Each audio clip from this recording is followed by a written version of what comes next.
అదే ఒగ్గు కథ కళాకారుడు బుచ్చెలు కొడుకు భూమలింగడు వచ్చిండు సార్, నిద్రపోతాండు. లేపన్నా సార్? లేపుర్రి. వానికి ఎప్పుడు నిద్రనే. వానికి ఇల్లు బడి ఒకటే, నిద్ర మొద్దు సన్నసి. లేపుర్రి వాని లేపుర్రి.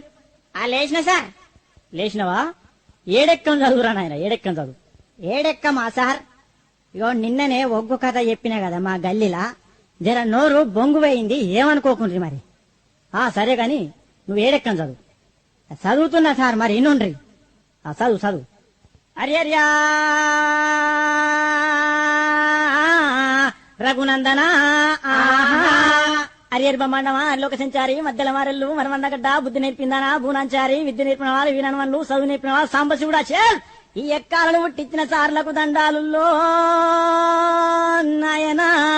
అగదూడు ఎవలేలే లోకాలు వాళ్ళు వెళ్తున్నారు, మా బల్లె మాత్రం మా సార్ వెళ్తున్నాడు. అగో ఏలుకుంటా ఎక్కాలు అడగబట్టే చూడు రామా. అగో నా దగ్గరకు వచ్చిందా నేడెక్కం చదువుమని. నేనెందుకు చదువా? ఇగో వినిపిస్తాన్నా. ఏడు ఎక్కవున ఎక్కం ఉన్నది, ఏడు ఎక్కవున ఎక్కం ఉన్నది, ఏడు ఎక్కవున ఎక్కం ఉన్నది, ఏడు ఎక్కవున ఎక్కం ఉన్నది, ఏడు ఎక్కం ఏడు అంట